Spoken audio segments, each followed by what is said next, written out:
You have come to this video because you're new to Warframe's open worlds, and you've come to the right place, because that is what this video is about. I'm Darth Tosakos, your friendly neighborhood Sith Lord. I do Destiny 2 and Warframe guide videos, where I teach players how to play the game, and if you think that's cool and you just like that, then subscribe. It's free, and you get to know when I upload. So subscribe now to give Kanzu his lunch. Now, clearing one thing up about open worlds. If you didn't know, this is not Skyrim with the, oh, you're finally awake. It's more like a giant open mission area. I'll be talking about, first, each open world hub area for the open worlds, the NPCs of the hub areas, and the systems of the open worlds, world bosses and events, anything specialized that are different for each open world hub area. Also, stay for later in the video because I'll give some tips on how to rank up the syndicates. Now, to start off with the open world hub areas. These hub areas are mainly what we'll be talking about in this video. These contain the NPCs that I will talk to for many things. This will be explained later in the NPC section, so have some patience. These will also have each syndicate where you can level up, and actually they have multiple. You first have Cetus, a little village somewhere on Earth. This is a humble village built by the Ostrons, guided by a mysterious faction known as the Quills. You get to know these guys later depending on where you are in the game. The Ostrons are protected by a tower they call the Unum, which protects them from Grineer, aggression, and other stuff. Also, robots known as sentients. That's the other stuff. No spoilers about the sentients as they are important to the storyline, but if you know, you know.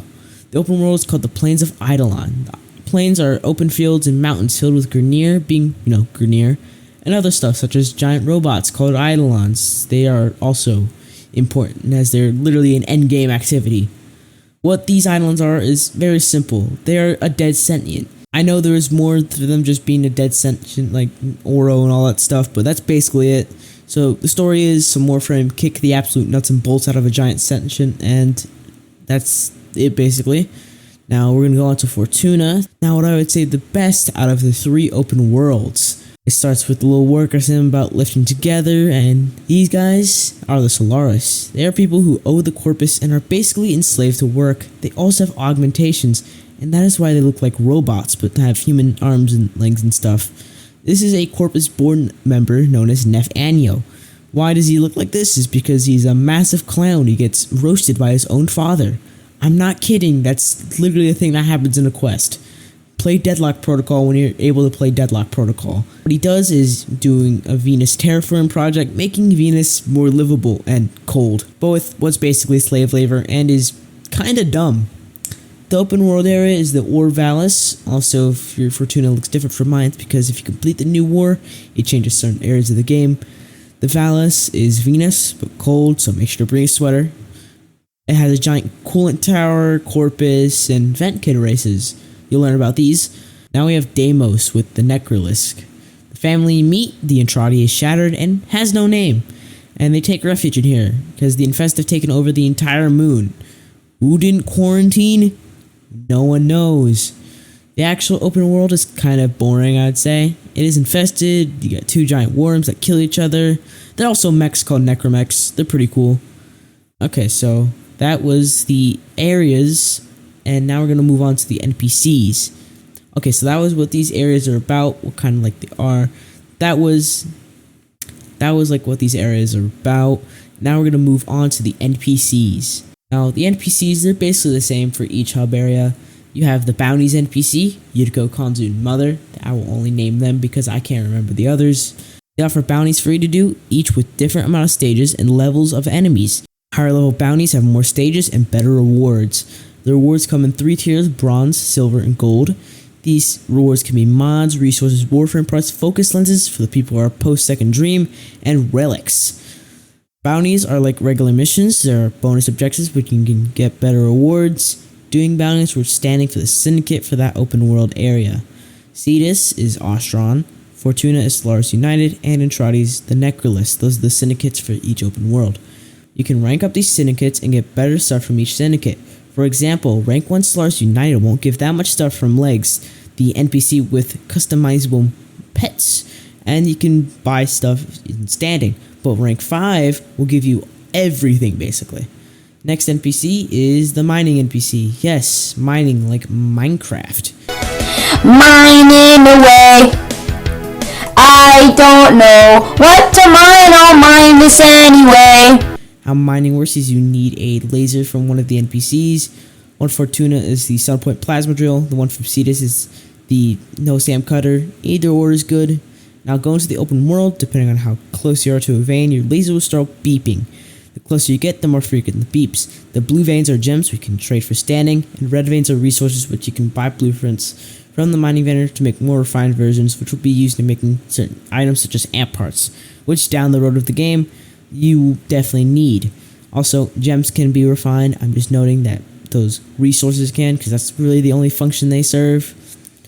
This is great for grinding standing on Fortuna. There is the fishing vendor. Now, unlike the mining stuff, each area has different fishing things that are needed for each area. Cetus needs the fishing spear. You get to catch fish. Fortuna needs the shock prod for servo fish. We can shock them and catches them for you. As Fortuna doesn't actually have fish, it has weird robo fish things. I don't know what the corpus did this, but I guess that's cool. And Deimos has the Sparry Spear, which can pierce through the exocrine rivers on Deimos to cast you some infested fish. Now, each area has different types of bait for the types of fish, but there's also the dye which you can use anywhere and highlights the fish that are nearby. Use this to your advantage to catch the fish. With the fish, you can use them to trade them in for standing, or trade them in for cutting, which gives you resources that you can use to craft items, as again, example, amps.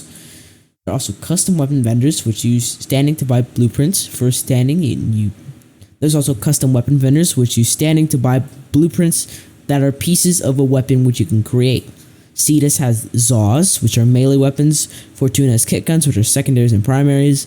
On Deimos is the same, but they sell other stuff that's not on Fortuna. Now there's the wildlife vendor, which has goodies that you can use to conserve animals. And there are floofs. These are little decorations. How wildlife conservation works is you get a trank gun, find an animal, shoot it, and they'll be fainted. And you're able to pick it up, and you get some standing, and you can use some the echolares, pheromones, and all that stuff to locate wildlife for capture to be conserved. This is great for farming standing in Cetus. Now, for 1 year past the War Within, you get your operator form.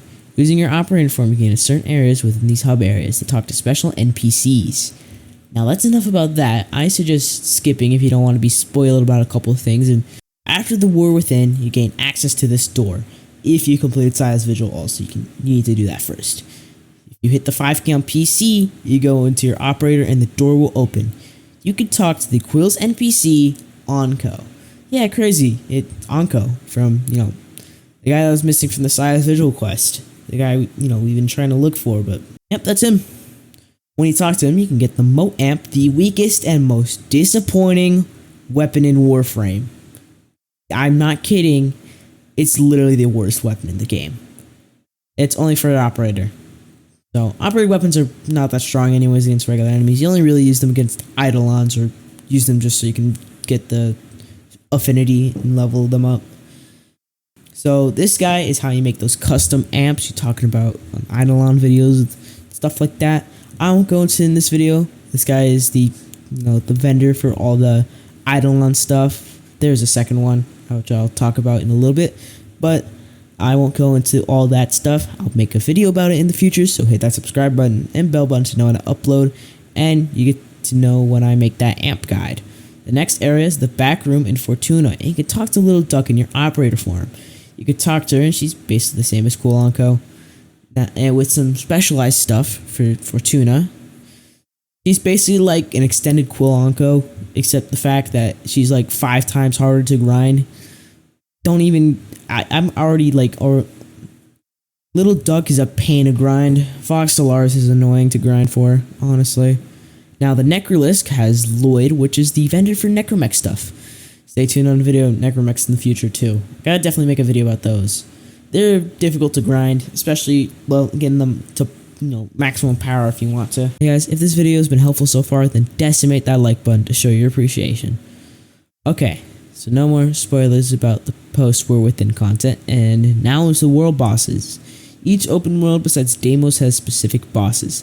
Plains of Eidolon is the Eidolons, or Vallis as the Prophet Taker, and Exploiter bosses.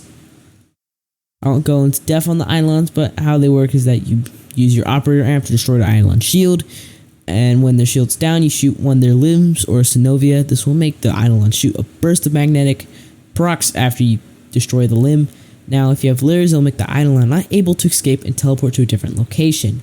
Now, these lures are useful for eidolon hunting, as that is how you capture the eidolons. The way that charge the lures is to kill vulneralist. Now, each eidolon has a different amount of limbs, which means different amount of lures. Each lure can hold 2 limbs. Terry, or the necralisk, has 4 limbs, and so needs 2 lures, as each lure can connect to 2 limbs. Gary, or the ganalist, has 6 limbs, so you need 3 lures, and same for the hydralist. Each have their own attacks and difficulties. Terry is the easiest and Harry is the hardest. If you're looking for a more in-depth guide about eidolons, then I'll probably put a video in the eye corner and you get to look at that.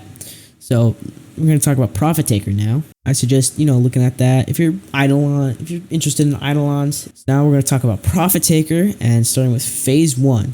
You hit its shield with the corresponding damage type, and you hit its main body with your arc guns, summoned with your arc gun deployer.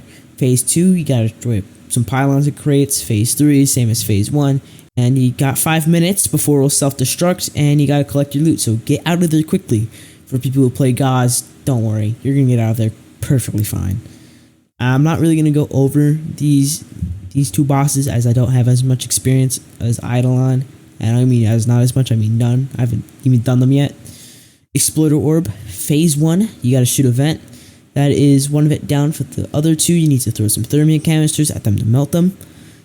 So make sure to try to also hit at the vent to melt the icy protection really quickly. There's 1 more vent, and that one you need to kill all the coolant arachnoids to spawn in. Then when it descends, melt the last vent, and then you go to phase 2. You have to prevent coolant arachnoids from cooling it down until the heat gauge of the Exploder Orb is at 45%. She will then cool down, causing thermia fractures. Use thermia canisters to create condensed thermia to make it overheat faster, and just repeat until the Exploder Orb is dead. Now, some events that can happen on the open worlds are for Cetus, Plague Star, an event where you destroy an infested meteor that dropped in plains of Eidolon. You fight infested, you knock off Lephantis. This mission is a bounty you can access from Konzu when, of course, the event is active. The other is Ghoul Purge, an event that happens every so often, and you just gotta reduce the ghoul population in the plains of Eidolon. There's also a bounty for this, which can give you some unique rewards. Fortuna also has Thermia Fractures, an event where cracks in the ground start spawning in, killing cool arachnoids around the Exploder Orb, which is around the Temple Prophet. You can use some coolant canisters to get rid of the fracture. Each fracture gives you a point. You can add multiple canisters, which will make it longer, but will give more points. Cooling for fractures will give diluted thermia, adding 3 more points, making a total of 7. There are also some cool words like mods and the Opticore Vandal, which comes with a pre-installed Orokin Catalyst. Now, this mission is not a bounty, so you're gonna have to go into the open world. Also, this has the most infamous line ever. I'm just gonna play it and base boost it, I guess. But that won't, and with the fact that it's not a bounty, that won't guarantee a team to do thermia fractures. You might need some luck. Deimos doesn't really have any events or world bosses to give rare loot, but the closest thing are isolation vaults. These allow you to get some rare goodies, necromech parts, matrices. Matrices are used to get standing with Necrolord and ranking up. Necromech parts are used for making necromechs, of course. But as of recently, they literally gave out free Void Rigs and Angels Disarmament update for people who completed the Deimos quest. So, RIP, hours of grinding and doing basically the same mission. As much as me doing like probably 30 times for matrices, broken pieces, just in general getting some loot, and probably the hours to wait to create each part, and not to mention, this is pain. Now there's some special stuff for each hub world. Cetus has Nadak, which offers mask and other random goodies. These masks you can use on your operator. Also the vendor for Plague Star goodies when, of course, the event is active. Fortuna has Ticker, which is like Nadak, and has another purpose, which is to buy debt bonds, which are used to rank up in Stars United. There are also the Vent Kits, which you gain rep from using K-Drives obtained from the Starring Court Fortuna quest. If you complete that, you get a free K-Drive. And K-Drive races, and you can buy stuff from them to make custom K-Drives. That's pretty cool. Deimos has the Grandmother that offers tokens using other tokens to buy tokens. That's a lot of tokens, which you can turn in for standing. That was the special stuff for each open hub area, and now I'm going to explain how to rank up the fastest in these areas. Remember, there's also a daily standing limit, so don't overdo it. For Cetus and the plains of Eidolon, the fastest way to rank up will be hunting for animals and capturing them for preservation. There are a lot of animals to play in, so don't worry about finding them, and Shrine Gun is a heat sensor, so check every now and then to see what you find. Reason to rank up in Cetus is because of Zaws. Now the best way to rank up quills is to do Eidolon. Now the best way to rank up the quills is to do the Eidolon hunts. If you have a decent amp, you can do these pretty it's about mid to maybe hard difficulty, but if you have also a good team, you can do it. But if you still have the moat amp, don't do that. Just farm Vulneralist when it becomes night. You should be able to get enough for like a really basic starter amp that's not the moat amp. Now fortuna, the fastest way to rank up is mining. For what I've done, what you can do is just go into a cave area or just walk around the whole entire place. I suggest going into a cave area, which can be inside mountains and are marked on the map. Now, what you want is the blue veins, because they give you the gems where you can turn it for standing. For this, you can overdo all the grinding because you can save the gems and wait for the next day to turn in your gems you saved and repeat mining, turning it and saving. Now, the reason to grind for fortuna standing is three things. First, Zood has kick guns, which are like the saws, but instead of melee, they are secondary weapons. The second reason is legs, customizable MOA pets, which can help you in battle. They seem like pretty cool. I don't know how useful they are. I don't have one, but pets aren't really that powerful in Warframe. It also gives you another syndicate to rank up, the one I talked about after the War Within, Vox Solaris, Pain to Grind, which are similar to the quills. The main vendor is a little duck. This is where you do Profit Taker and Exploiter, and once you hit rank 5, you get the heists. The best way to rank up Vox Solaris is get toroids, kill the orb mothers, do all that stuff. It's a pain to grind. In Trotty, you do the bounties, which can give you mother token. For Trotty, you do the mother tokens. In Trotty, you do the bounties, which gives you the mother tokens, and you can get tons of these tokens from just doing bounties, and you can turn them into grandma and freestanding, literally. And like the way for fortuna, you can just save these tokens for tomorrow, turn them in, and you got all that stuff. Deimos has some, the kick gun parts from father and pets from son, and necralisk, which I'd say are the most important. Necralisk are definitely the best part of Deimos.